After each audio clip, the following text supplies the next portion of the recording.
Bonjour, Ésaïe 61, à partir du verset 1, nous dit « L'Esprit du Seigneur, l'Éternel est sur moi, car l'Éternel m'a donné l'onction. Il m'a envoyé pour porter de bonnes nouvelles à ceux qui sont humiliés, pour panser ceux qui ont le cœur brisé, pour proclamer aux captifs leur libération. » Proclamer aux captifs leur libération et aux prisonniers leur élargissement, en tout cas dans cette version.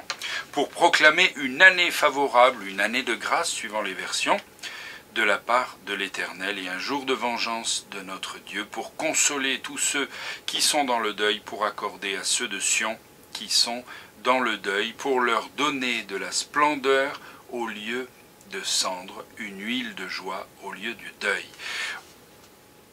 On peut continuer encore le verset 3. Un vêtement de louange au lieu d'un esprit abattu, afin qu'on les appelle térébins de la justice, plantation de l'Éternel, pour servir à sa splendeur. Aujourd'hui, j'aimerais juste m'arrêter quelques instants sur proclamer aux captifs la liberté. Jésus-Christ va reprendre cette annonce, ce texte fait par le prophète Ésaïe dans Luc chapitre 4, et quand il va lire le rouleau d'Ésaïe, arrêtons-nous quelques minutes sur proclamer aux captifs la liberté. Nous avons un Dieu qui annonce la liberté. Bien entendu que cette liberté n'est pas demande d'y réfléchir un petit peu. Ce n'est pas forcément des gens qui sont en prison, en tout cas pas dans une prison pour un délit, une prison faite de pierres, de terre, de grilles, mais plus un enfermement que nous pouvons avoir tout en étant libres, avec de l'argent sur une certaine latitude de faire ce que nous voulons. C'est une grande priorité que Dieu nous envoie et que Dieu nous donne de proclamer la liberté. Galates 5.1, c'est pour la liberté que Jésus-Christ nous a affranchis, nous a rendus libres. Mais de quoi sommes-nous captifs? Pourquoi avons-nous besoin d'être libérés? Et pourquoi est-ce que la liberté est si importante? Bien entendu, il y a beaucoup de définitions de la liberté. Mais celle qui nous intéresse, c'est la raison fondamentale du message divin. Jacques chapitre 1, verset 25 nous dit que la parole de Dieu, c'est une loi de liberté.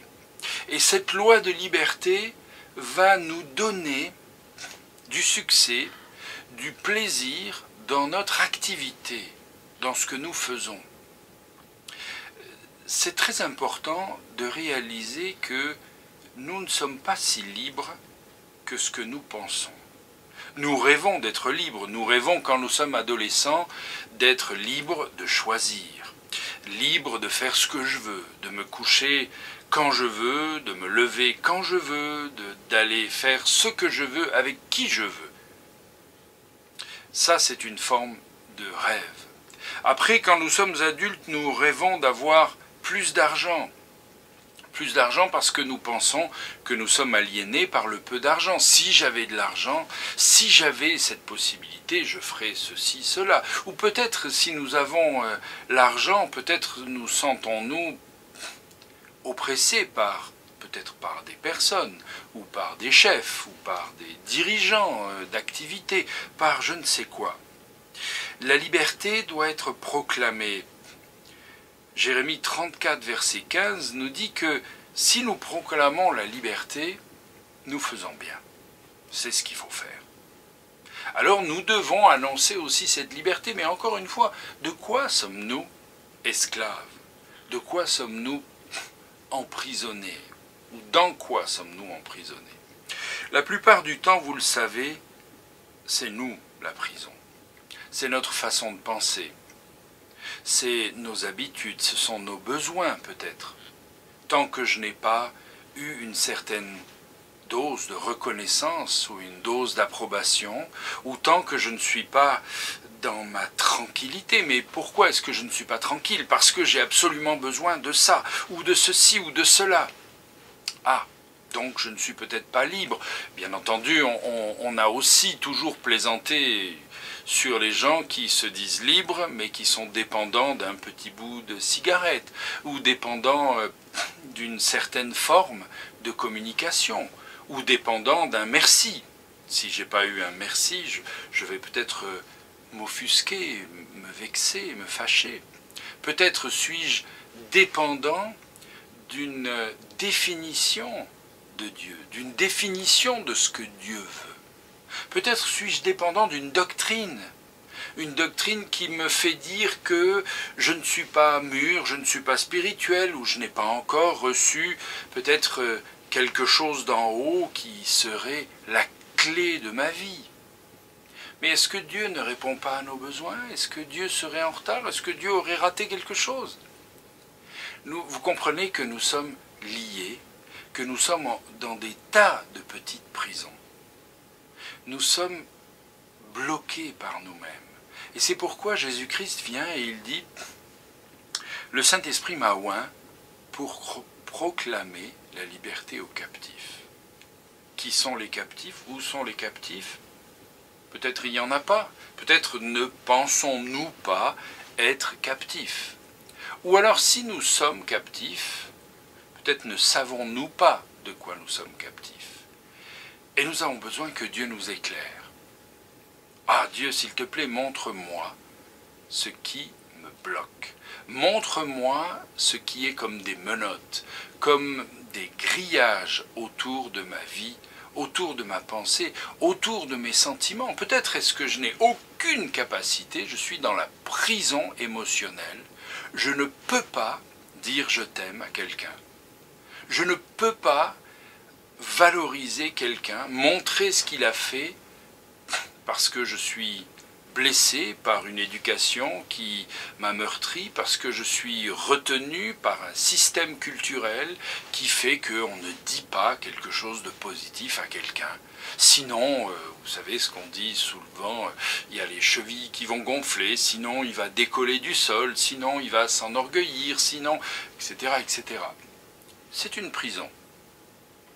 La liberté n'est pas de faire ce qu'on veut, mais de pouvoir faire ce qu'on doit.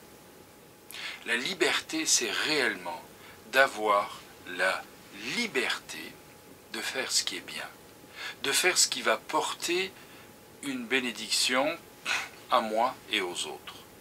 La liberté, c'est de pouvoir appuyer sur un bouton. Le bouton de pleurer avec toi parce que tu es triste, le bouton de rire avec toi parce que tu es joyeux. Mais juste en appuyant sur le bouton. Oui, mais moi je suis trop triste, donc je ne peux pas être joyeux avec l'autre. Je suis trop joyeux, donc je ne peux pas être triste avec l'autre. Je manque de liberté. J'ai besoin de cette liberté. J'ai besoin d'être libéré du péché, d'être libéré de mon passé. J'ai besoin d'être libéré de ces pensées qui me hantent. J'ai besoin d'être libéré de ces convoitises, de ce que je veux absolument. J'ai peut-être besoin d'être libéré de mon passé, mais j'ai aussi peut-être besoin d'être libéré de mon futur. Peut-être ne suis-je que concentré sur ce qui va se passer plus tard, ou ce que j'aimerais qu'il se passe, peut-être mon futur mariage, ou peut-être ce que mes enfants vont faire ou devenir, ou peut-être ce que j'aimerais absolument devenir. Et je suis enchaîné par un projet. Peut-être suis-je enchaîné aussi par des règles, par un système religieux dans lequel je suis. Puis là, je fais une parenthèse très sérieuse sur les attachements, sur les mauvaises pseudo-libertés. Comprenons ensemble. Quelquefois, je ne rencontre pas Dieu, je n'arrive pas à m'approcher de Dieu parce que il y a une chaîne qui a été posée autour de moi. Quelquefois, je ne peux pas faire ce que le pasteur... Je ne peux pas faire le contraire de ce que le pasteur a dit. Parce que c'est une toute-puissance et que j'ai appris dans un message que si je faisais le contraire de ce que le pasteur dit, je vais être maudit, ou je vais rater mon mariage, ou je vais être exclu par Dieu, ou je ne sais quoi. Réfléchissons bien. La liberté, c'est que je puisse m'approcher de Dieu, tel que je suis. Et que j'apprenne de Dieu tel que je suis. Bien entendu que j'ai besoin d'être enseigné et d'être éduqué. Mais je dis ça parce que beaucoup de systèmes évangéliques nous enchaînent. Beaucoup de systèmes chrétiens nous enferment dans une boîte. Bien sûr, nous ne sommes pas une secte. Bien sûr, nous ne voulons pas être comme les Mormons, les témoins de Jéhovah et tous ces groupuscules qui donnent une définition du salut qui est propre à leur système, à eux. Non, nous prenons la parole de Dieu et nous voulons être attachés au salut qui est annoncé dans la parole de Dieu. Mais nous avons quand même ce petit instinct, cette petite faiblesse charnelle de créer une sorte de petite barrière. Oh, au début, ce sont des fleurs. Puis les fleurs grandissent, et puis au milieu des fleurs, on va mettre des petites barrières en bois, ça fait plus joli, et puis finalement, autour du bois, on va rajouter du barbelé, et dans quelque temps, il y aura des miradors, et nous allons surveiller, c'est une image, ce que je dis, par rapport au manque de liberté qu'un chrétien peut avoir dans son système à lui. Et si tout à coup vous alliez en dehors de cette barrière, est-ce que Dieu va vous sanctionner? Mais il y a longtemps que tout le monde serait mort, que tout le monde serait grillé, toasté, si c'était le cas. Nous avons besoin, à vous qui êtes leader, j'aimerais vous communiquer une chose. Vous qui êtes leader ou qui avez le projet de l'être, ou qui pensez que vous l'êtes, ou vous êtes autoproclamé leader, ou protecteur, ou enseignant, ou je ne sais quoi. Ou peut-être qu'on vous a établi enseignant, peut-être qu'on vous a établi leader d'un groupe de jeunes, d'un groupe de célibataires, d'un groupe, une chorale, ou un groupe, une église, ou une étude biblique, ou peu importe. Vous êtes un dirigeant spirituel. Je vous encourage à une chose. Communiquer la liberté. C'est le meilleur moyen d'attacher les gens, mais de les attacher sainement. Si vous communiquez la liberté à un adolescent ou à un enfant, il sera tellement attaché à vous. Il sera tellement collé à vous. Pourquoi? Parce qu'il n'y a pas de danger. Il n'y a pas de risque d'étouffement, puisque vous communiquez la liberté. Les gens qui communiquent la liberté font que les autres s'approchent d'eux. C'est pourquoi Jésus-Christ est venu en disant « Je communique la liberté ». Est-ce qu'il est allé inviter les gens? Est-ce qu'il est allé chercher les gens, à part Zachée et quelques personnes stratégiques? Est-ce qu'il a essayé de distribuer des flyers et puis de demander? Non, non, non, tout le monde devait venir. Pourquoi? Il fallait écouter ce Jésus de Nazareth qui nous libère. Venons écouter celui qui libère. Prêchez la liberté, prêchez que nous ne sommes plus attachés au péché, que le péché n'a pas d'impact sur nous, que les péchés passés sont révolus et effacés et que je peux en sortir, que les péchés futurs seront traités de la même manière, que les péchés présents sont en train d'être traités. Prêchez et annoncez la liberté. Vous allez faire venir les gens à un message pour lequel vous dépensez une énergie incroyable. Ou peut-être les gens sont venus en entendant le message de la liberté, mais au bout de 1 ou 2 ou 3 ans, ils sont aperçus que finalement ils n'étaient plus tant libres que ça. Ils étaient passés de l'esclavage du monde, l'esclavage de leur système, l'esclavage du péché, à l'esclavage religieux. Mais dans les deux cas, c'est un esclavage. Si Joseph n'avait pas été dans la prison, l'histoire de Joseph, dans Genèse du chapitre 37 jusqu'à 50, si Joseph n'avait pas été dans la prison, il n'aurait jamais pu être libre. Bien sûr que nous sommes dans des prisons, et nous sommes dans des prisons pour réaliser que Dieu ne nous a pas laissé tomber, que Dieu ne va pas nous laisser toute notre vie dans la prison. Au contraire, il nous a mis dans la prison pour que nous réalisions que nous pouvons sortir de la prison et devenir ce que Joseph est devenu. Il n'aurait jamais été Premier ministre s'il n'avait pas été dans la prison. Peut-être avons-nous eu des privations de liberté, peut-être avons-nous été étonnés de comme nous nous sommes étouffés.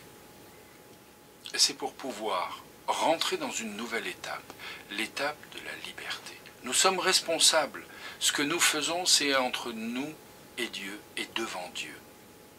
Les conséquences, c'est moi qui vais devoir les assumer. Les conséquences de ma vie, je les assume et je vais devoir les traiter. Même si ça touche mon entourage, c'est quand même moi qui vais devoir aussi les traiter. Prêchons la liberté, chers amis.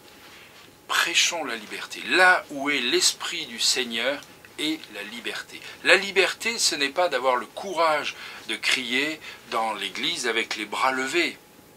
Non, la liberté, c'est de le faire quand je dois le faire, et de ne plus le faire parce que j'ai quelqu'un à côté de moi qui va être effrayé, parce que j'ai invité un voisin et que ce voisin peut-être va être effrayé par mon système religieux un peu hystérique, un peu, on dirait que quelqu'un est fou, comme dit l'apôtre Paul. La liberté, c'est de penser aux autres. La liberté, c'est de prendre soin des autres. La liberté, c'est de répondre aux besoins. La liberté, c'est d'être détaché de mes besoins pour pouvoir m'orienter vers les besoins des autres. Approchons-nous de Jésus-Christ. Il est la liberté. Il est le libérateur. Et il veut nous libérer des carcans de nos vies quotidiennes. Alors, prenons les chaînes, les unes après les autres, et cassons-les en Jésus-Christ. Bonne journée.